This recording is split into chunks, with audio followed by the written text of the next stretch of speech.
সুপ্রিয় দর্শক, ভিওডি বাংলার নিয়মিত আয়োজন নিউজ ন্যারেটিভে আপনাদের সবাইকে স্বাগত জানাচ্ছি। আমি মঞ্জুর মিলন। আপনারা জানেন যে সমসাময়িক বিষয়গুলো নিয়ে আমাদের এই আয়োজন, আর আমাদের এই আয়োজনে আজকে আমাদের সাথে স্টুডিওতে যুক্ত রয়েছেন বিএনপি চেয়ারপারসনের উপদেষ্টা হাবিবুর রহমান হাবিব। হাবিব ভাই, আপনাকে ভিওডি বাংলা স্টুডিওতে স্বাগত জানাচ্ছি। ধন্যবাদ।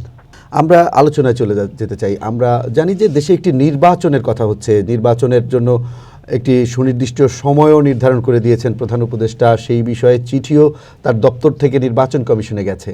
এর পরেও আমরা নির্বাচন নিয়ে নানা মহলে সংশয়ের কথা শুনছি। বলা হচ্ছে যে নির্বাচন হবে কিনা সে নিয়ে সংশয় আছে। গতকালকে দেখলাম এনসিপির পক্ষ থেকে এনসিপির মুখপাত্র নাসির উদ্দিন পাটোয়ারি তিনি বললেন যে নির্বাচন হবে না, এবং কেন হবে না সেই ব্যাখ্যাও তিনি দিয়েছেন। নিশ্চয়ই আপনি গণমাধ্যমে সেটিও জেনেছেন। কি বলবেন আপনি?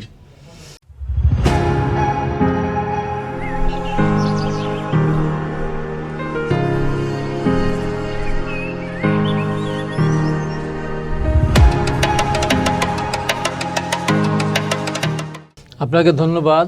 ভিওডি এই অত্যন্ত জনপ্রিয় অনুষ্ঠানটা যারা দেখছেন তাদেরকে আমার সশ্রদ্ধ সালাম। আমার কাছে খুব পরিষ্কার বক্তব্য, নির্বাচন কমিশন নির্বাচনের একটা তারিখ ঘোষণা করেছে। প্রধান উপদেষ্টা অফিস থেকে চিঠি পাওয়ার পর এরপরে নির্বাচন না হওয়ার কোনো কারণ আমি দেখি না। কারণ হলো যে আমরা বাংলাদেশের সমস্ত ক্রিয়াশীল রাজনৈতিক দলগুলি, যেন এরশাদ যখন 1995 সালে উপজেলা নির্বাচন ঘোষণা করেছিল, সবাই আমরা বাধা দিয়েছিলাম, কিন্তু কাজ হয়নি। এসব নির্বাচন করে নিয়েছিল। 86-এ 15 দল ভাগ হয়ে 5 দল এবং 7 দল, তারা নির্বাচন গেল না। আওয়ামী লীগ জামাতকে সাথে করে নিয়ে নির্বাচন গেল, আলাদা নির্বাচনই করেছে। সে নির্বাচন ঠেকাতে পারেনি, 5 দল 7 দল পারেনি। 88 সালে এসে সব দল, 5 দল 7 দল 8 দল সব মিলে একসাথে বাংলাদেশ সমস্ত ক্রিয়াশীল রাজনৈতিক দলগুলি নির্বাচন ঠেকানোর চেষ্টা করলো। 88 সালে পারল না।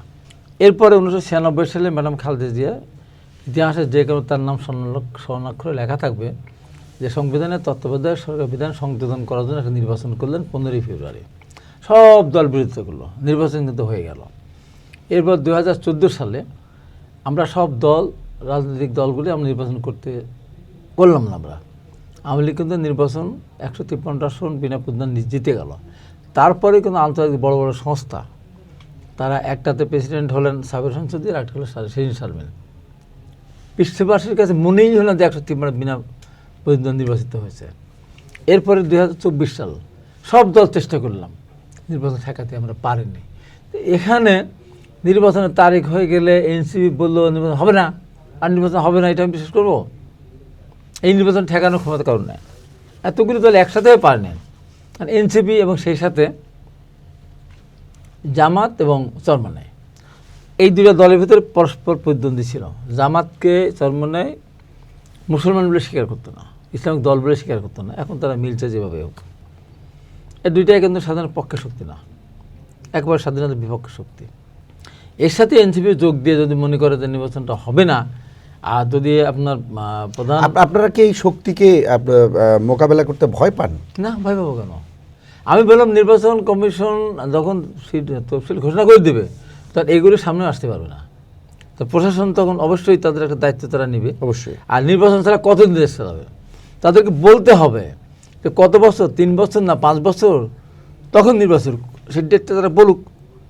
কবে সুষ্ঠু ধারা ফিরে আসবে, কবে সুষ্ঠু নির্বাচন হবে, এর কোনো ডেডলাইন তারা দিতে পারবে না। অতএব নির্বাচনটা ফেব্রুয়ারি মাসে 12 তারিখ 11 তারিখ অনুষ্ঠিত হওয়ার কথা।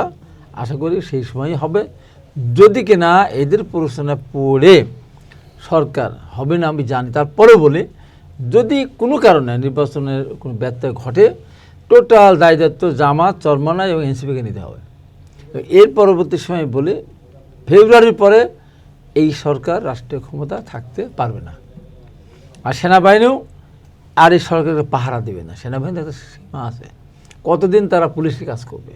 এই যে সেনাবাহিনীর সদর রাস্তা রাস্তা কষ্ট করে বেড়াচ্ছে, তারা থাকার কোনো নেই, খাওয়ার ঠিক নেই, কোথায় যাচ্ছে, কখন কী করছে, সেনাবাহিনী তো আর এই কাজ করবে না। তাদের তো ডিপার্টমেন্টাল কাজ আছে, তাদের তো নিজস্ব কাজ আছে। এইগুলি করতে কয় বছর তারা মাঠে থাকবে? তার স্টেট বলে দেবে যে আমরা দায়িত্ব পালন করলাম না, চলতে পারবে সরকার? হ্যাঁ, তবে কোনো পরিবর্তন যখন হবে, এই যে আজকে যারা নির্বাচন প্রতিহত করে ঘোষণা দিচ্ছে, এক কথায় বলে নির্বাচন হবে না, এবং যারা এই যে সামনে নিয়ে আসতেছে আপনার পেয়ার সিস্টেম হলে হবে না, আগের আগে গণপরিষদ নির্বাচন হতে হবে, আগে স্থানীয় সরকার নির্বাচন হতে হবে, আগে সমস্ত সংস্কার করতে হবে, বিচার করতে হবে, এই যে কথাটা বলছে নতুন না, সংবিধানের কথা বলছে, নতুন সংবিধানের কথা বলছে, তারা মিলে আমরা সবাই বিপদে পড়বো, সবাই বিপদে পড়বো। এবং আমরা তো বিপদের ভিতরে পড়ে থাকতে না অভ্যস্ত, এই দলগুলি তো সেই বিপদে পড়ে নাই কোনোদিন। আমরা দীর্ঘ ৭.৫ বছর বিশেষ করে আওয়ামী লীগের শাসন আমলে আমাদের যত লোককে আমরা হারিয়েছি, যত লোক পঙ্গুত্ব বরণ করেছে, বাড়ি ছাড়া ঘর ছাড়া হয়েছে, আত্মগোপন দল তা করেনি। চরমনায় তো আওয়ামী লীগের সাথেই ছিল, শেষের দিকে বৈশাখ একটা নির্বাচনকে কেন্দ্র করে আওয়ামী লীগের সাথে তারা চলে আসছে, হাত পাকা যখন নির্বাচন করতে মারধর খেল তখন। জামাত ইসলাম এই দেশে রাজনীতি করে, এখন তারা স্বাধীনতাকে স্বীকার করে না, তারা এখনও বলে আমরা মুক্তিযুদ্ধে অংশগ্রহণ করিনি, আমরা এক পাকিস্তান রাখতে চেয়েছিলাম, এটা বড় কোনো বিষয় না, এটা কোনো হয় কথা হতে পারে। এরশাদের বিরুদ্ধে ৯ বছর আমরা নিরন্তর আন্দোলন করেছি, বারবার ট্রাকে তেলে পিষ্ট হয়েছে, মায়ের খেয়েছে, হাসপাতাল গেছে। জামাত শিবিরের একজন লোক শহীদ হয় নাই, একজন লোক আহত হয় নাই। তার বিকালবেলা একটা বড় মিছিল করতো, সব জায়গায় এক জায়গায় করে, এই হলো তাদের কাজ ছিল। এই 15.5 বছর দেখেন তো বিএনপির কতটুকু মারা গেছে। বিএনপি নেত্রী দেশনেত্রী বেগম খালেদাকে বিনা কারণে শাস্তি দিয়ে কত বছর জেল খাটছিল। আমাদের নেতা তারেক রহমানকে একটার পর একটা মিথ্যা মামলাতে সাজা দিয়ে, একটা জুবাইদুর রহমানকে পর্যন্ত সাজা দিয়েছে পক্ষান্তরে জামাত। ওই যে যুদ্ধ অপরাধের দায়ে যাদের ফাঁসি দেওয়া হয়েছিল রায় দেওয়া, তখন ওই আন্দোলন করতে গিয়ে তাদের লোকজন কিছু মারা গিয়েছে, এটা অস্বীকার করার কোনো উপায় নাই। কিন্তু রাজনীতি গণতন্ত্র ফিরিয়ে আনার স্বার্থে আওয়ামী লীগের এই যে ফ্যাসিবাদী আচরণ, এই যে বিদ্যুৎ ঘাটতি, লোডশেডিং, দ্রব্যের ঊর্ধ্বগতি, এই আন্দোলন করতে গিয়ে জামাত শিবির কয়জন মারা গেছে? একেবারেই না। আমরা এই যে বড় বড় সমাবেশ করলাম বিভিন্ন বিভাগের শহরগুলিতে, সেখানে আকাশপথ বন্ধ করে দিল, ট্রেন পথ বন্ধ করে দিল, রাজপথ বন্ধ করে দিল, নৌকাপথ বন্ধ করে দিল, এমনকি মানে রাস্তাতে যাবে সাইকেল নিয়ে সেটাও বন্ধ করে দিয়েছিল, পাঠে পাঠে অত্যাচার। তারপরে আমরা যাইনি, বৃষ্টিতে ভিজেছি, শীতের মধ্যে আমরা খোলা আকাশ নিয়ে থেকেছি, আমাদের চুলার ভিতরে পানি ঢেলে দিয়েছে। তারপরে কিন্তু আমরা লক্ষ লক্ষ মানুষ আমরা সমাবেশ উপস্থিত হয়ে সরকার ভিত আমরা নড়িয়ে দিয়েছিলাম, যার পরিপ্রেক্ষিতে মানুষ সরকার এদিকে গুম খুম বিনা ভোট এগুলো তো আসে, পাশাপাশি দ্রব্যমান ঊর্ধ্বগতি ছিল, দেশের অর্থনীতিকে ধ্বংস করে ফেলেছে, শিক্ষা ব্যবস্থা ধ্বংস হয়ে গেছে, স্বাস্থ্য ব্যবস্থা ধ্বংস হয়ে গেছে, তারপর বিদেশের টাকা পাশে ব্যাংকগুলো শূন্য হয়ে গেছে, যার পরিপ্রেক্ষিতে মানুষের ক্ষোভ ছিল। এই ক্ষোভ যখন বৈষম্যবিরোধী আন্দোলন যখন শুরু হলো, তখন আস্তে আস্তে আস্তে আস্তে একটা পর্যায়ে আন্দোলন স্থিমিত হয়ে গিয়েছিল। যখন ডিবি হারুন যখন ধরে নিয়ে যায় তাদেরকে মুসলেখা নিল, তখন তো স্থিমিত হয়ে গেছিলো, বাইরে যারা ছিল তারা তখন ওটা মানেনি। আর সেই সময় আমাদের ব্যারিস্টার মাহবুবুদ্দিন খোকনরা আইনজীবীরা রাস্তা নেমে গেল, ঢাকা বিশ্ববিদ্যালয়ের শিক্ষকরা নামলো, আসিফ নজরুল সহ আমাদের শহীদ ভাই সহ নামলো, আন্দোলনটা আবার সামনে দিয়ে আগালো। তো এর মধ্য দিয়ে সরকারের পতন হয়েছে। এই সরকার ইতিমধ্যে ওই সময় প্রায় 1,500-এর উপরে ছাত্রী বা সাধারণ মানুষকে ঘরে বসে থেকেও, মায়ের কোলে থেকে অনেকে শহীদ হয়েছেন। এর মধ্য দিয়ে যে আমরা এই যে সুযোগ একটা পেলাম, এখন যদি আমরা এইটাকে নিজেরা কামড়াকামড়ি করে, নিজেদের বাহাদুরি আমরাই করেছি এই সময় বড়াই করে যদি একটা নির্বাচন নির্দিষ্ট সময়ের ভিতরে এই অনুষ্ঠিত না হয়, তো এই সরকারের মেয়াদ তো অনির্দিষ্টকাল না, 5 বছর 3 বছর কিছুই তো না।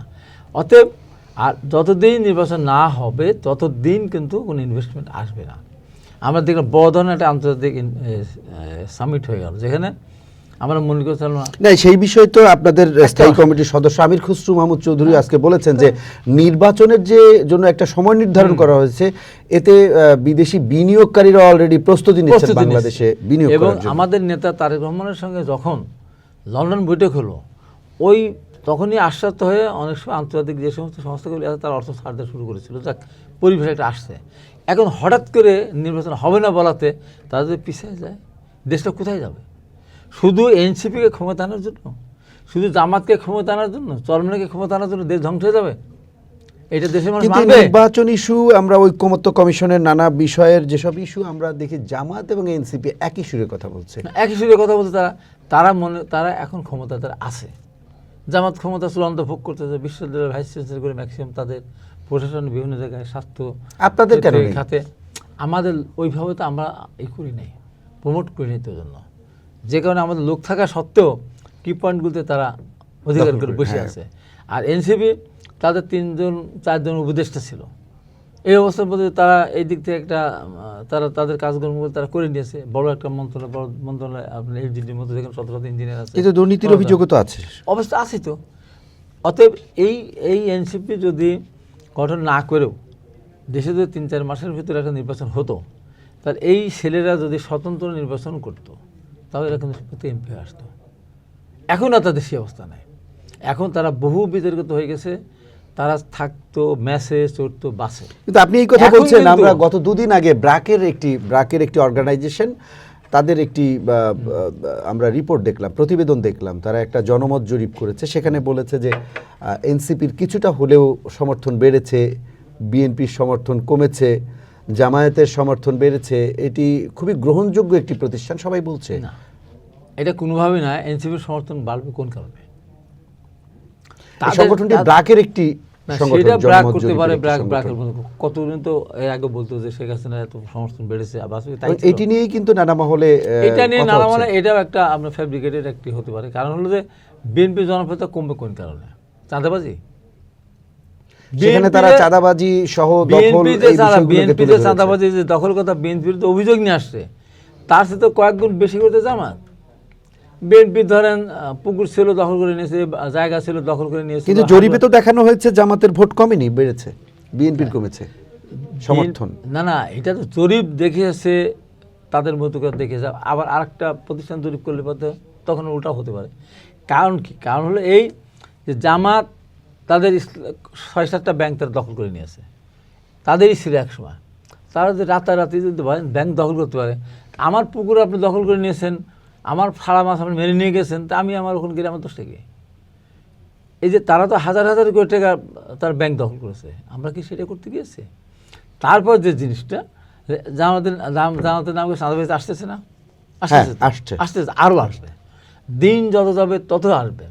আজকে এনসিপি আজকে মানুষকে প্রশ্নবোধক হয়েছে না, প্রায় তারা বহিষ্কার করছেন এই চাঁদাবাজির অভিযোগে। তারা তারা তারা তারা তাদের চেহারা, তাদের চলা, তাদের গাড়ি, তাদের গেট আপ, তাদের থাকা, তাদের চলা, এই ধরেন 5 তারিখে জুলাই সনদ নিয়ে তারা এত কথা বললো। 5 তারিখে তো শেখ হাসিনা পালিয়েছে তাই, বিজয় হয়েছে তাই, শুধু সেদিনও প্রায় শতাধিক মানুষকে নির্মমভাবে আওয়ামী লীগ হত্যা করেছে। সেই দিনে কি করে এনসিপির নেতারা কক্সবাজার যায় প্লেনে করে, বলুন তো?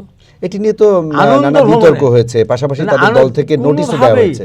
কোনোভাবেই এটা ওই দিন পারে না। শত শহীদের রক্ত ঝরেছে যেদিন, সেদিন তারা আনন্দ ট্রিপে তারা যেতে পারে না। তারপর কক্সবাজার শুনেছি সত্যমিতে যায় না, দামি হোটেলে তারা উঠেছিল, পরে ছিল কিনা জানি না। এটা কি হয়? আমি তো এখনও 10ই নভেম্বর, 10ই অক্টোবর, তারপরে 14ই ফেব্রুয়ারি, এই দিনগুলো যখন আসে আমার সেই স্মৃতিগুলো ভাসে। এই দিন আমাদের এই ভাইয়েরা শহীদ হলো, সেলিমদুল 28 ফেব্রুয়ারি। তারা তো মার্কিন এম্বাসিতে গিয়ে বৈঠক করেছেন। সেটাতে বলছি, তাদের ভিতরে যদি শহীদদের প্রতি কোন রকম শ্রদ্ধাবোধ থাকতো, ওই দিনই অন্তত তারা যেতে পারে না। তো এই জন্য তারা নানানভাবে মানুষের কাছে তারা বিতর্কিত হচ্ছে। তারা এই যে তারা খালি শুধু সংস্কার, শুধু বিচার, এর বাইরে দেশের অর্থনীতি কী হবে, দেশের সমাজনীতি কী হবে, দেশের শিল্পনীতি কী হবে, দেশের কৃষি নীতি কী হবে, দেশের শিক্ষানীতি কী হবে, স্বাস্থ্যনীতি কী হবে, এই যে তারা পদযাত্রা করে বলেছে কোথাও।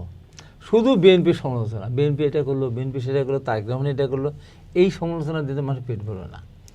আপনি ক্ষমতা আসবেন তো আমার কি? আপনি ক্ষমতা আসতে 3 বছর দেরি করাবেন, দেশে ইনভেস্টমেন্ট আসবে না, আমি কী হব? মানুষ কিন্তু এইগুলো হিসাব করতে চায়। আর বিএনপিতে ইতিমধ্যে তার উন্নয়ন নদী তো রেখেছে। আজকের যে এই বাংলাদেশ খাদ্য ঘাটতি, বাংলাদেশ শহীদ রাষ্ট্রপতি জিয়া রহমান ইরিগেশন সিস্টেম চালু করার মধ্যে দিয়ে স্বল্পতমের ভিতরে খাদ্য ঘাটতি থেকে উত্তরণ হলো এবং তারা খাদ্য রপ্তানি করা শুরু করলো। এই যে গার্মেন্ট শিল্প আজকে প্রায় 2 কোটি 2.5 কোটি লোক কাজ করে, কে? জিয়া রহমান তো হয়েছে। এই যে ম্যান পাওয়ার, 1 কোটির উপরে মানুষ বিদেশে কে করে গেছিলো? জিয়া রহমান করে গেছে। এই যে মানুষ নিরক্ষর ছিল, নাইট করে স্কুল করে, নৈশ স্কুল করে তারা সেখানে অক্ষরদান করেছিল, সাক্ষ্যদান করার ব্যবস্থা করেছিল। আপনার এই যে বাংলাদেশের স্বীকৃতি, যেমন ধরেন 21শে পদক আওয়ামী লীগ তো করে জানি 3.5 বছরে, শহীদ রাষ্ট্রপতি জিয়া রহমান করেছিল। 21শে পদক স্বাধীনতা পদক কে করেছিল? জিয়া রহমান করেছিল। আপনার এই যে আপনার পল্লী বিদ্যুৎ কে করেছিল? ঘরে ঘরে যাচ্ছে বিদ্যুৎ, শহীদ রাষ্ট্রপতি জিয়া রহমান করেছে। এই যে আপনার ব্যাংক, বেসরকারি ব্যাংক কে শুরু করেছিল? শহীদ রাষ্ট্রপতি জিয়া রহমান করেছে। এই যে বেসরকারি বিশ্ববিদ্যালয় কে করেছে? বেগম খালেদা জিয়া করেছে, শুরু করেছে। তারপরে আপনার এই যে আপনার মুক্তিযোদ্ধা মন্ত্রণালয়, আওয়ামী লীগ তো 2বার ক্ষমতা ছিল, তা তো করেন, বেগম খালেদা জিয়া করেছে। বৈদেশিক কর্মসংস্থান মন্ত্রণালয় কে সৃষ্টি করেছে? বেগম খালেদা জিয়া সৃষ্টি করেছে। শিক্ষার বিনিময়ে খাদ্য কর্মসূচি কে করেছে? বেগম খালেদা জিয়া করেছে। তারপরে মেয়েদের অবৈতনিক শিক্ষা কে করেছে? বেগম খালেদা জিয়া করেছে। বিধবা ভাতা কে পরিবর্তন করেছে? বেগম খালেদা জিয়া করেছে। মুক্তিযোদ্ধার ভাতা বৃদ্ধি কে করেছে? বেগম খালেদা জিয়া শুরু করেছে। তো এত কাজ করেছি আমরা। আজকে যারা এনসিপি বলেন, জামাত বলেন, চরমনাই বলেন, একটা কথা বলেন তো, একটা কাজ তারা করেছে দেখাক তো তারা। এবং বিএনপি যখন ক্ষমতা ছিল 2001 সাল থেকে 6 সাল, কত বদনাম বিএনপির, তারেক রহমানের নামে কত বদনাম। 15.5 বছর তন্ন তন্ন করে সারা পৃথিবী খুঁজেছে, তারেক রহমান একটা দুর্নীতি খুঁজে বের করতে পারেন, ব্যাংক অ্যাকাউন্ট খুঁজে পায়নি। এবং বিএনপির কোনো নেতাকে ওই ন্যায্যতাভাবে কেউ শাস্তি দিতে পারেনি। তাহলে এই গার্মেন্টস শিল্প প্রসার লাভ করেছিল 2001 থেকে 2006 পর্যন্ত। কতগুলি শিল্প কারখানা আপনার ওই সময় স্থাপিত হয়েছিল, এখন কতগুলি আছে দেখেন কত। বিএনপি দখল করে দেখিয়েছে। ইস্তারে না থাকে কৃষকদের 5,000 টাকা কিনে সুদ সব মাফ করে দিয়েছিল, কৃষকরা ঋণমুক্ত হয়েছিল। 10,000 টাকা কিনে সুদ মাফ করেছিল। এই যে অজস্র উদাহরণ এই দেশে। তো সেই দেশে আরও আমার বিএনপির বিরুদ্ধে যারা বলবে, একটা তার কথা বলুক, আমরা এই কাজটা করেছি, বলুক আমরা স্বাধীনতা যুদ্ধে গিয়েছিলাম, বলতে পারবে?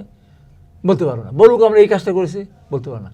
তারা এটাও বলতে পারবে না, তাদের যে ব্যাংক, তাদের যে বিমা, তাদের যে শিক্ষা প্রতিষ্ঠান, তাদের যে মেডিকেল কলেজ যেগুলি আছে, একটা জায়গা তো তাদের লোক বাদে কাউকে চাকরি দেয়নি তারা।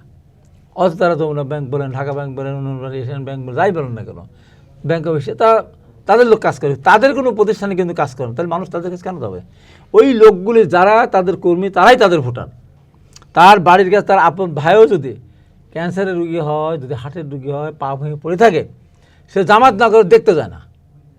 আর বিএনপি নেতা কর্মী দেখে, আমাদের চেয়ারম্যান সাহেব, তারেক রহমান সাহেব, ওই কোন কৃষক গলায় দড়ি নিল, ওই কার আত্মহত্যা করলো, সেখানে পাঠাচ্ছে, বাড়ি করে দিচ্ছে, তাদের ব্যবস্থা নিচ্ছে, শিক্ষার দায়িত্ব নিচ্ছে। একটা তারা দেখাতে পারবে?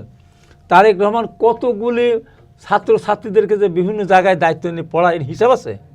তারা বলতে পারবে? তারা তাদের ছাড়া তারা কাউকে দেখে না। তাদের চোখ অন্ধ, শুধু জামাত দেখে, অন্য কিছু দেখে না, শিবির দেখে, অন্য কিছু দেখে না। আমাদের নেতা তারেক রহমান, শহীদ জিয়া রহমান, দেশনেত্রী বেগম খালেদা জিয়া, সবাইকে দেখতো, যেই হোক না গরিব, তার পক্ষে সে কাজ করতো।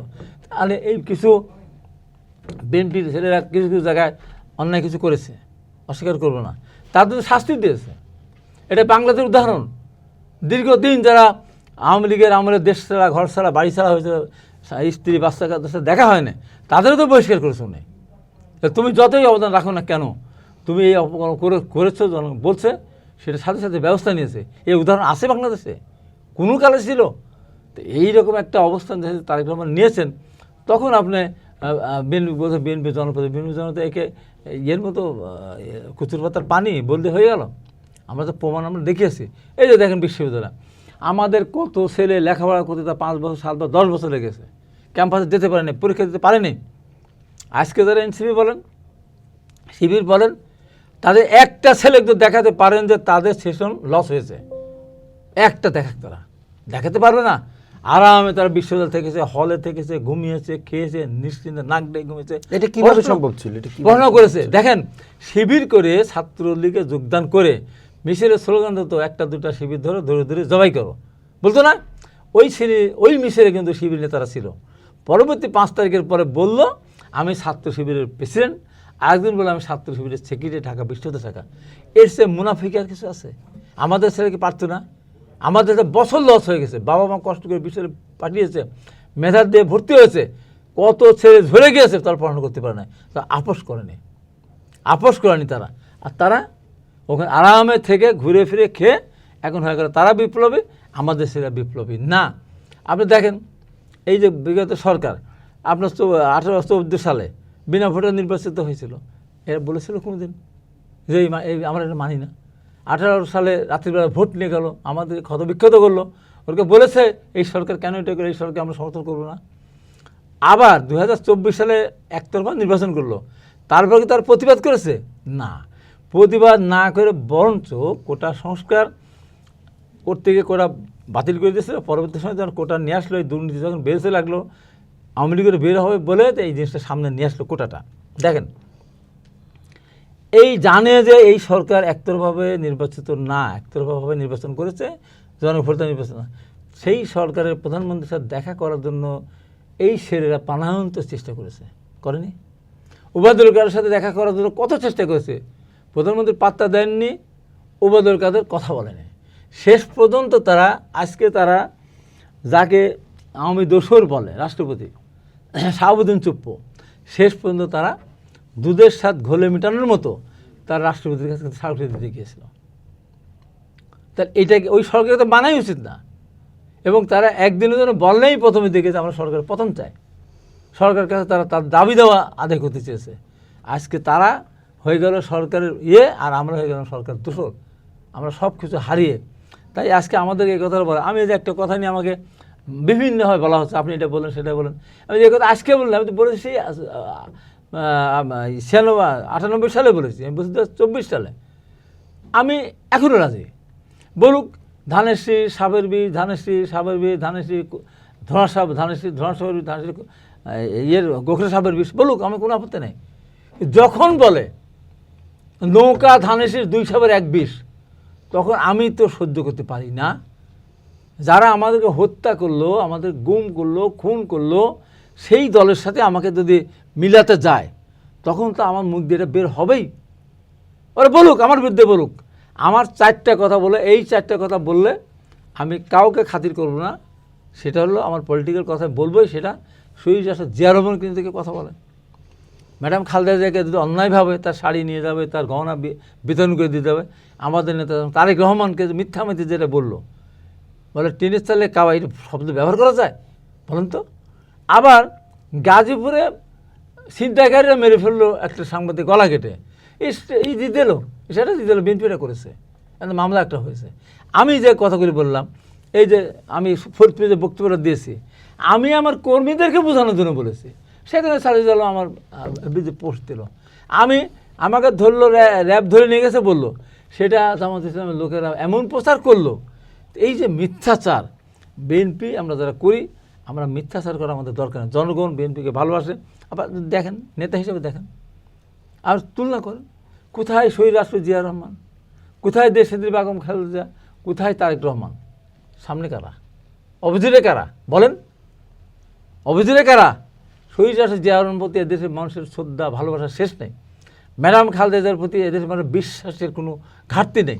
এবং তারেক রহমান এই যে দীর্ঘদিন যেভাবে উনি রাজনীতিটাকে বিভিন্নভাবে আন্দোলনটাকে সামনে দিকে এগিয়ে নেওয়ার জন্য চেষ্টা করেছেন, তার প্রতি উনি এখন শুধু বিএনপির নেতা না, উনি এদের বাংলাদেশের নেতা এবং সর্বশ্রেণীর মানুষের উনি নেতায় পরিণত হয়েছেন। আজকে আর কেউ আছে? আর কেউ আছে? প্যারালাল কেউ আছে?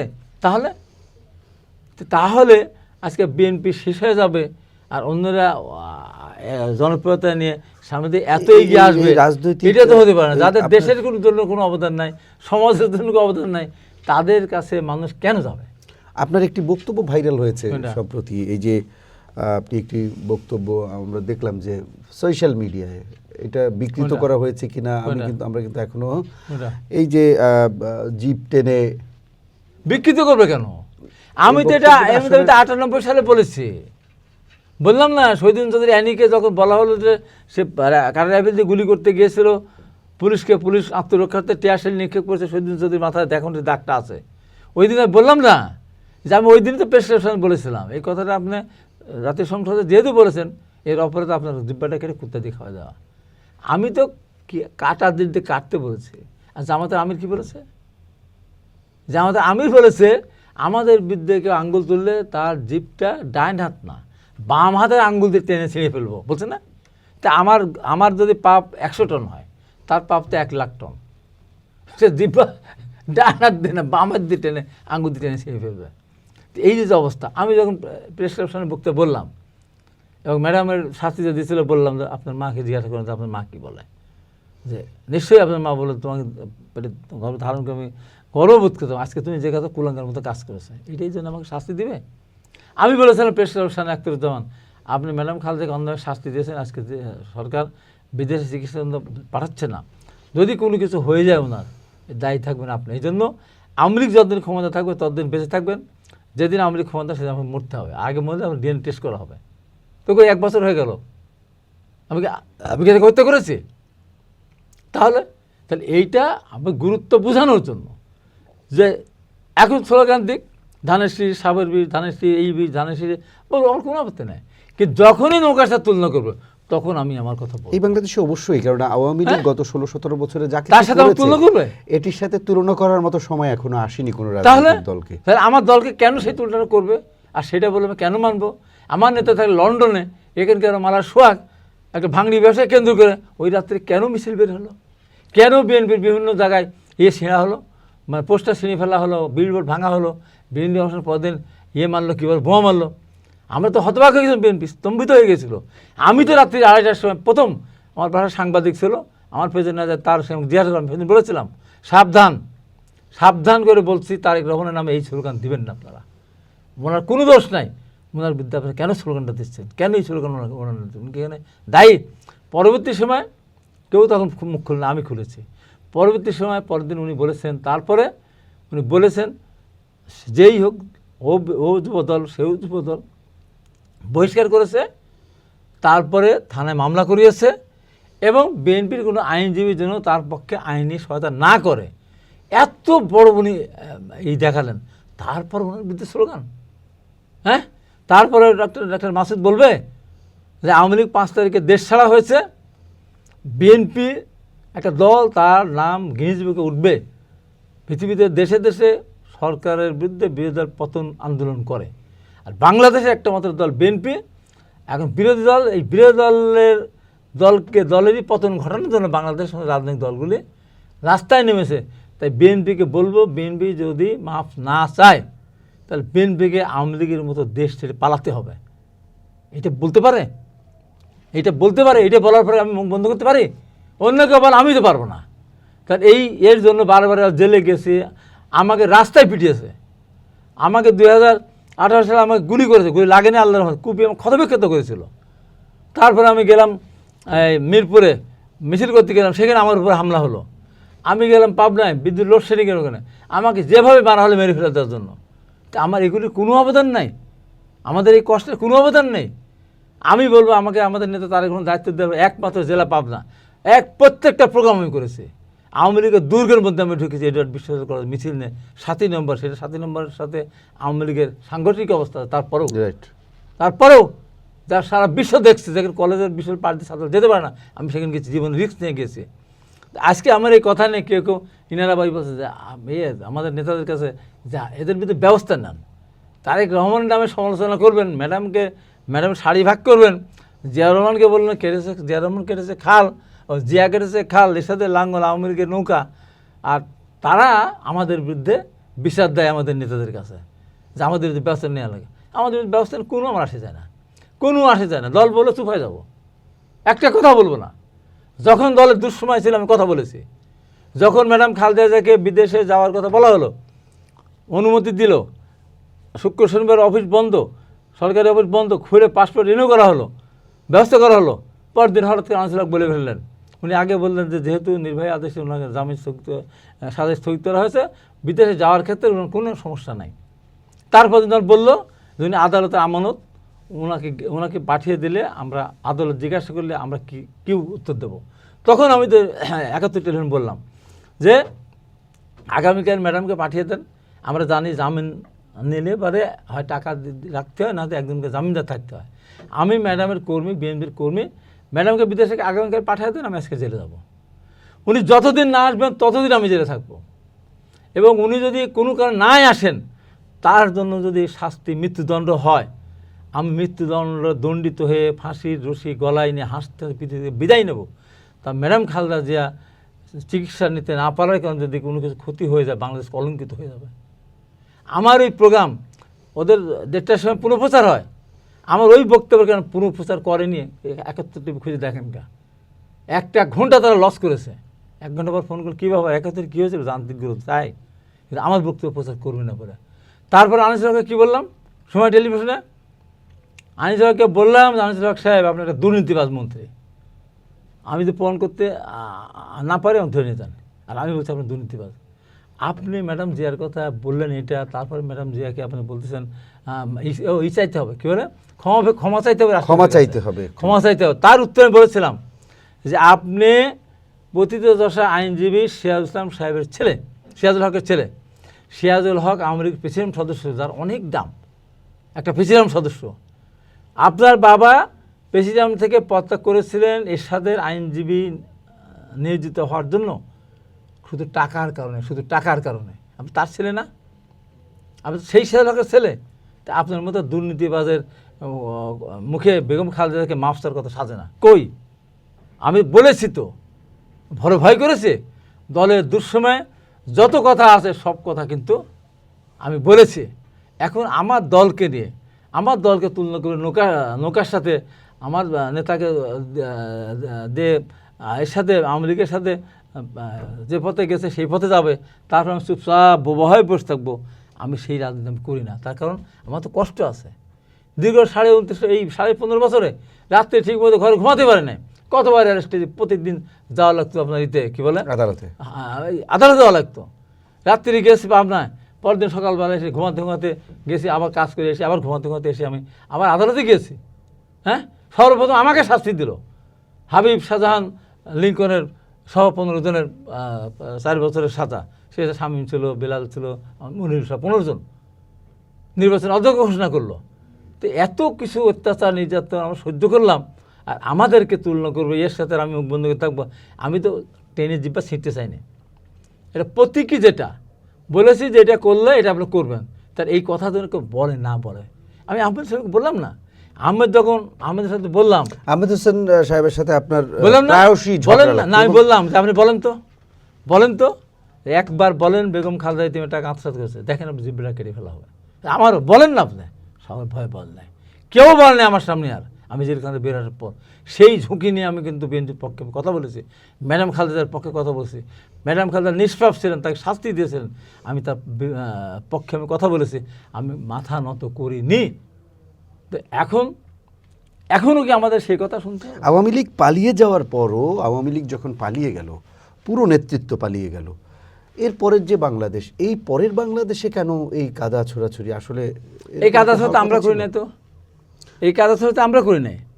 আমরা একবারের জন্য, একদিনের জন্য কোনোদিন আমাদের নেতা তারেক রহমান, আমরা নিজেরা কোনো দিন এনসিপির বিরুদ্ধে কথা বলি নাই, কোনদিন জামাতের বিরুদ্ধে কথা বলি নাই, আমরা কারোর বিরুদ্ধে কথা বলি নাই।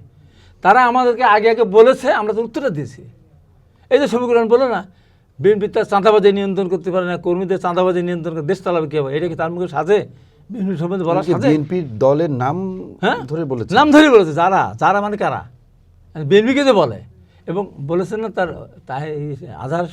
আজহারি সহ একটা দল ডাকাতি করেছিল, আরেকটা দল নতুন ডাকাত হওয়ার চেষ্টা করছে। কাকে বলছে? এনসিপিকে বলছে, নিজেকে বলেছে, বিএনপিকে উদ্দেশ্য করে বলেছে। তারপর যখন আমাদের নেতা তারেক রহমানের সঙ্গে সফল বৈঠক করলো আপনার লন্ডনে, তখন এনসিপি পর্যন্ত ঐক্যমত্য কমিশন মিটিংয়ে গেছেন, ওনারা গেলেন না। জামাতের আমির কী বললেন, যে তারেক রহমান কে, উনি একটা দলের নেতা, তার সাথে আমাদের প্রধান উপদেষ্টা যৌথ বিবৃতি কেন আসবে? বলছে না? এটা বলতে পারে তারা, অন্য কেউ বললে কথা মানায়, কিন্তু জামাত এটা বলতে পারেন, কারণ জামাতের জন্য বিএনপিকে অনেক খেসারত দিতে হয়েছে। এবং আমি 2009 সালে আমি প্রথম বলেছি আমাদের সমস্ত নেতৃবৃন্দ, মির্জা ফখরুল আলম থেকে শুরু করে আমি সব নেতাদেরকে বলেছি, যতদিন জামাত বিএনপির সাথে থাকবে ততদিন বিএনপি রাষ্ট্রীয় ক্ষমতা যেতে পারবে না, যেতে দেওয়া হবে না। আজকে তাই বলে জামাত এই দেশে কোনো রাষ্ট্রীয় ক্ষমতা আসতে পারবে না, এই যখন জনগণ কোনোভাবে এটা মেনে নেবে না। তাই জামাত বিএনপির বিরুদ্ধে যত বলবে, জামাতের জনপ্রিয়তা তত কমবে। জামাতের আত্মা হলো বিএনপি, এইটুকু যদি আমি বলি। তাই কারণ দেখলাম তো, আমরা দেখেছি 2001 সালে আমার কতগুলি জায়গায় বিএনপি সমর্থক এমপি হয়েছিল, 18টা না কয়টা। 96 সালে বিএনপির বিরুদ্ধে আন্দোলন করেছে না, কয়টা আসন পেয়েছিল? 300টা। একটা শূন্য কাটেন কয়টা? 30টা। আরেকটা শূন্য কাটেন তো কত থাকে? 3টা। আর বিএনপি পেয়েছিল 116টা। তাহলে বুঝতে হবে জামাতের মধ্যে বিএনপির আত্মা নাই লুকায়, জামাতের আত্মা বিএনপির মধ্যে লুকায়। আজকে বিএনপির বিরুদ্ধে যত বলবে, মানুষ যখন জানবে যে এই জামাত বিএনপি বিরোধী কথা বলতেছে, ওর ভোট কমতে কমতে কোথায় যাবে, নির্বাচন আসুক তখন ধরে বুঝবে। এত সহজ না। মানুষ এত সহজেই সব কিছু ভুলে যাবে না, তাদের অবদান দেখবে না। এই দেশে যাদের কোনো অবদান নাই, তার নিজের দলকে সংগঠিত করা, নিজের দলের শক্তি বৃদ্ধি করার জন্য তাকে ধরা, মারা, রক্ষা যা করা করেছে, দেশের জন্য তারা কিছু করে নাই, কিচ্ছুই করে না দেশের জন্য। তারা যে তাদের নেতাদেরকে যে ফাঁসি দিয়েছিল, ফাঁসি যেটাভাবে দিয়েছে, ওই ফাঁসির পরে ওদের পক্ষে তো কেউ কথা বলে না, আমি হাবিব ছাড়া। ফাঁসিটা কার্যকরী, রায়টা যেভাবে ওইভাবে আমি করি নাই, যেহেতু আমার রায়টা সঠিকভাবে দেয়নি, আমি ওইটাই বিচার ব্যবস্থার প্রতি কাজ করছে। আমি ওই জন্য বলেছি এই ফাঁসি আমি মানি না, সাইদি সাহেবের ফাঁসি আমি মানি না। আমি প্রত্যেকের বাবা এটা বলেছি, সেই সময় বলতে পারে আমাদের সালাউদ্দিন কাদের চৌধুরীকে ফাঁসি দেওয়া হলো, ওই দিন আমি বলেছিলাম এটা অন্যায়ভাবে তাকে ফাঁসি দেওয়া হয়েছে। সালাউদ্দিন কাদের রাজাকার ছিল না, সালাউদ্দিন কাদের বিদেশ ছিল, এবং 73 সালে যখন ফিরে আসে, সেই সময় প্রধানমন্ত্রীর নির্দেশে আব্দুল কাদের মাখন তাকে সার্টিফাই করে দিয়েছিল, তাকে ধরবে না, মারবে না, গ্রেপ্তার করবে না। সেই সালাউদ্দিন কাদেরকে ফাঁসি দিয়ে দিল। আমি বলেছিলাম এটা অন্যায়ভাবে ফাঁসি দিয়েছে।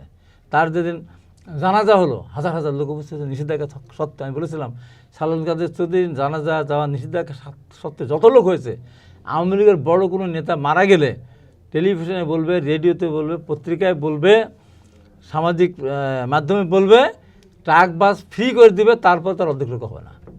সেদিন গ্রেপ্তার করতে চেয়েছিল। তা আমি তো সত্য কথাগুলো তুলে ধরেছি, ভয় তো আমি পাইনি। সাইদি সাহেবকে যে হত্যা করা হলো, জামাতের কেউ মুখ খোলে নাই। আমি 5 মিনিটের ভিতরে আমি আমার ফেসবুকে আমি এই যে স্ট্যাটাস দিয়েছি, আধা ঘন্টার ভিতরে লাইভে গেছি, 40 মিনিট আমি লাইভে ছিলাম। সাইদি সাহেবকে হত্যা করা হয়েছে, কোনোভাবে সাইদি সাহেবকে জানাজা না দিয়ে, দক্ষিণ প্লাজা জানাজা না দিয়ে নিতে না পারে, 2বার সংসদ জানাজা প্রাপ্য। মৌলানা সোহান সাহেবকে তখন উনি মারা গেলেন জেলখানা, আমি বলছেন উনি 5-6টা ভাষার পারদর্শী ছিলেন। ওনার আপনার এলাকার, হ্যাঁ আমার সদরের, আমার ভালো ছিলেন। উনি জামাত করেছে, কিন্তু উনি মানুষের ক্ষতি করে নাই, অতএব তার জানাজা প্রাপ্য, সেই জানাজা দেয়নি। তখন তো পক্ষে বলেছি, অন্যায়ের বিরুদ্ধে প্রতিবাদ করেছি। আজকে বলা নাই, কওয়া নাই, আমার বিরুদ্ধে যুদ্ধ ঘোষণা করে দিল, আমার 74টা মোটরসাইকেল ভেঙে টুকরা টুকরা করে দিল, আমার অফিস ভেঙে দিল, আমার আশেপাশে আমার প্যানেল সেভেন সহ কামরুল, মামুন, এদেরকে যেভাবে মারলো, কোপালো, মাথায় টুপি পরে, নামাজ পড়ে টুপি পরে মসজিদে আজান দিয়ে, তারপর নিজেরা কোরআন শরীফ পুড়িয়ে দিল, পুড়িয়ে দিয়ে বিএনপির দোষ চাপালো, এবং বিএনপিকে সন্ত্রাসী সংগঠন বললো, ওখানকে জামাতের আমির যে বিএনপিকে সন্ত্রাসী সংগঠন। আমার কথা হচ্ছে, আমাকে যা বলে বলুক, আমার কোনো আপত্তি নাই, প্রতিবাদ করবো না, কিন্তু আমার দলকে সন্ত্রাসী সংগঠন বললে, আমার নেতাদেরকে যদি অন্যায়ভাবে যদি তাদের বিরুদ্ধে কথা বক্তব্য দেয়, আমি আমার কথা বলবই, আমি আমার কথা বলতেই থাকবো। আমি মৃত্যু ভয়ও পাই না, কি আমাকে মারবে, কি আমাকে ধরবে, ওটা আমি পরোয়াও করি না। অনেকবার মৃত্যুর সাথে পাঞ্জা লড়ি। এখন সামনে নির্বাচন সামনে রেখে আপনার প্রত্যাশা, সামনে নির্বাচন আমার প্রত্যাশা, সব রাজনৈতিক দলগুলিকে বলবো, ওদের কাদাসূচির হয়েছে, আর দরকার নাই, একটা নির্বাচন সবাই মিলে করি, আমরা সবাই বাঁচবো। যদি আমরা নির্বাচনটাকে ভুলুণ্ঠিত করে দেই, আমরা প্রত্যেকেই ক্ষতিগ্রস্ত হব, ব্যাপকভাবে ক্ষতিগ্রস্ত হব, কেউ কেউ অনেক বেশি ক্ষতিগ্রস্ত হবে, কিন্তু এটা বুঝতে কিন্তু হবে। রাতারাতি কিন্তু সব কিছু মানুষ সব কিছু ভুলে যাবে তা তো না। আমাদের ভিতরে এই যে ফ্যাচার যেটা শুরু হয়ে গেছে, যে কোনো ব্যাপারে তারেক রহমান থেকে আঙ্গুল তোলে, আমরা তো তা করি না। তাহলে এতে যে ফ্যাসিবাদ যে এই ফায়দা নিবে না, তার কোনো কারণ আছে? ফ্যাসিবাদ চারিদিকে, আমরা ফ্যাসিবাদের আমরা কী বলে আবৃত, হ্যাঁ আবৃত আমরা চারিদিকে। যখনই আমাদের ভিতরে লাগবে, তখন মাঝখান দিয়ে অন্য কোনো অঘটন তারা ঘটাবে, সুযোগ নেবে তো তারা। তো সেই জন্য বলি, ওসব বাদ দিয়ে বিএনপির সমালোচনা না করে, বিএনপির আসলে ক্ষমতা আসলে কারো কোনো ক্ষতি করবে না। নির্বাচনে যান, যাকে তো মানুষ দেশের মানুষ ভোট দিবে, সমস্যাটা কি? বিএনপিতে জামাতের শত্রু ছিল না, আজকে কেন বিএনপিকে জামাত শত্রু ভাবে? হাবিব তো বিএনপি জামাতের শত্রু ছিল না, যদিও আমার শত্রু ছিল জামাত, আমার 2বার নমিনেশন কেটেছে জামাত, এটা আমার দলও জানে, সবাই জানে। তারপরেও আমি বৃহত্তর স্বার্থে আমি কোনোদিন মুখ খুলিনি। তো আজকে যখনই বিএনপির নেতাদেরকে নিয়ে এই ধরনের বক্তব্য দেয়, বলতে পারে বিএনপি ভুয়া বলতে পারে? বলেছে তো, কারা বলেছে? জামাতের ওখান থেকে হয়েছে। এরা বলেছে জাতীয় সঙ্গীত বন্ধ করে দিয়েছে, জাতীয় পতাকা পরিবর্তন করতে চায়। আমি একজন মুক্তিযোদ্ধা হিসেবে মুক্তিযুদ্ধে অংশগ্রহণ করেছি, আমি তাই বলে আমি এগুলো মেনে নেব? আমার দল মুক্তিযোদ্ধা নিজ হাতে গড়া সংগঠন, আমরা এটা মানতে পারি না। তো এই কথাগুলি বলা যদি আমার অপরাধ হয়, আমি আজ পর্যন্ত টক শোতে কোথাও একটাও অসত্য কথা, একটা ভুল তথ্য আমি দেইনি, একটাও না।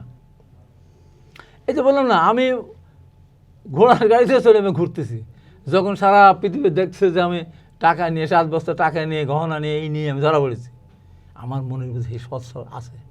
আমি আপনাকে বলে যাই, এমন কোনো অপবাদ দেওয়ার মতো ক্ষমতা বাংলাদেশের কারণ নেই আমার বিরুদ্ধে, কারণ নেই, কোনো কারণই না, কোনোভাবেই না। যে কারণে আমার মুখে জোরটা এই জন্য আমার আছে, আমি কোনো অপকর্মের সাথে জড়িত হইনি। তাহলে আমি বলবো না, বলবোটাকে আমার দলের পক্ষে তোমার কথা বলবোই। এতে কে খুশি হলো কে অখুশি হলো তা না। আমি তো ভাষা খারাপ করতেছি না, আমি তো গালাগালি করতেছি না, দিনের সালে কাওয়া তারেক রহমান ইয়া, সেটা তো আমি বলতেছি না। আমি বলেছি যখন নৌকার সাথে তুলনা করবে তখন বলছি এত বড় অপরাধ আমার পক্ষে মেনে নেওয়া সম্ভব না, তাই বলেছি উপকর্তা ঠিক আছে জিব্বা কেটে দাও। তো বলবে কেন? বলাটা তো অপরাধ, জিব্বা কাটা যাচ্ছে বড় অপরাধ তো বলাটা। কেন আমাকে আমাদের সাথে তুলনা করে বলবে যে আমরা নৌকা থানছি 200-120? সে না বলেও তো আমি কাটতেছি না, সে বলবেটা কেন? বলাটা তো অপরাধ, আমার কাটাটা জায়েজ না। যদি এমন বলাটা হয় যে অপরাধ। বিএনপি রাজনৈতিক দল হিসেবে ক্ষমতায় এসেছে একটা নির্বাচনের মাধ্যমে এবং তারাও আওয়ামী লীগের পথে হেঁটে হ্যাঁ। দেশে একটি অরাজকতা তৈরি অরাজক, করেছে, তখন বলেন। বাকশাল টাইপের একটা রাজত্ব কায়েম করেছে, তখন তখন ইতিহাস আপনি এবং বলেন। মানুষ সেটি বিচার করবে। মানুষ বিচার করছে। এখন আমি নিষ্পাপ, আমি নিষ্পেষিত, আমি অত্যাচার, আমি মজলুম। এখন আমাকে আওয়ামী লীগের সাথে ত্যাগ দিবে আর আমি মেনে নেবো? আমি তো বললাম তো, বলে যাচ্ছে ওরা বিএনপিকে ধানের শীষ সাবের বীজ যা বেশি বলে বলুক না, কিচ্ছু বলবো না। যখন আওয়ামী লীগের সাথে তুলনা করবে তখন আমি বলতেই থাকবো। এই ব্যাপারে আমি এতটুকু আমি ছাড় দেবো না। তাই সর্বশেষ যে কথাটা বলতে চাই, জি, জি। যে একটা দেশে নির্বাচন হবে ইনশাল্লাহ। অতীতের ইতিহাস আমি টেনেছি, কেউ নির্বাচন ঠেকাতে পারেনি, এবারও নির্বাচন ঠেকাতে পারবেন না। তাদেরকে বলবো নির্বাচন না ঠেকিয়ে নির্বাচনে অংশগ্রহণ করার মধ্য দিয়ে একবারেই ক্ষমতা যেতে হবে, একবারেই সরকার গঠন করতে হবে, প্রথমবারেই সবাইকে জিততে হবে, এই চিন্তাভাবনা থেকে দূরে সরে এসে সামনের দিকে রাজনীতির দিকে নজর দিয়ে দূরে তাকিয়ে সামনের দিকে ক্ষমতায় গিয়ে দেশকে সুন্দর পরিচালনা করার চিন্তা মাথার উপরে ঢোকালেই ভালো করবে। তাছাড়া ক্ষমতায় তড়িঘড়ি করে যেতে চাইলে আজকে তাদের বিরুদ্ধে কিন্তু সমস্ত এই প্রশাসন তো বিএনপির না, এখন এই প্রশাসন তো এনসিপির না, এই প্রশাসন টোটাল তো জামাতের না, আওয়ামী লীগের। আওয়ামী লীগের। তার এই যে বড় বড় সমস্ত জায়গায় বসে আছে, ধরেন রাতারাতি আকাশ থেকে নেমে আসলো, এনসিপিকে 151 সিট দিয়ে দিল, দেশ চালাতে দেবে এরা? দেবে? তাহলে তাহলে এই যে দেশ চালানোর স্বপ্ন দেখছে ক্ষমতা, সবাই মিলেমিশে করতে হবে, সময় ধীরে ধীরে আগাতে হবে, একবার আগালেও হবে না, মিলেমিশে না করলেও হবে না। বিপদ কিন্তু আমাদের কাটেনি এখনো, অবশ্যই। এই জন্য বলি বিপদ কাটেনি, সবাই বিপদে না পড়ে আমরা সামনের দিকে আগাই। কেন বিএনপির দিকে তিন নিক্ষেপ করে? কেন ম্যাডাম খালেদা জিয়া, কেন তারেক রহমান, কেন জিয়া রহমান, কেন এদের বিরুদ্ধে বলার কোনো দরকার আছে? এই রাজনীতি তো আর হওয়ার কথা ছিল হওয়ার কথা ছিল না তো। পর। এরা তো হওয়ার কথা ছিল। তাহলে এই যে ভুল পথে, আমরা তো আমাদের বিরুদ্ধে কোনোদিনও বলি, তারা আমাদেরকে যা ইচ্ছা তাই বলে যাচ্ছে। শুরু থেকে আমাদের চাঁদাবাজি বলছে, এরা এক ডাকাত গেছে আর এক ডাকাতি শুরু করেছে, আমাদের উদ্দেশ্যে তারা বলেছে। এই অসহিষ্ণু রাজনীতি আসলে আমরা চাই না। হাবিবুর রহমান হাবিব ভাই, আপনাকে অসংখ্য ধন্যবাদ আমাদের স্টুডিওতে এসে আপনার মূল্যবান সময় দেওয়ার জন্য। সুপ্রিয় দর্শক, আমাদের আলোচনা আজকের মতো এখানে শেষ করতে হচ্ছে। অন্য কোনো দিন দেখা হবে, অন্য কোনো অতিথিকে সাথে নিয়ে আপনাদের সামনে আবারও হাজির হব। সেই পর্যন্ত সবাই ভালো থাকুন, সুস্থ থাকুন আর নিরাপদেই থাকুন। ধন্যবাদ।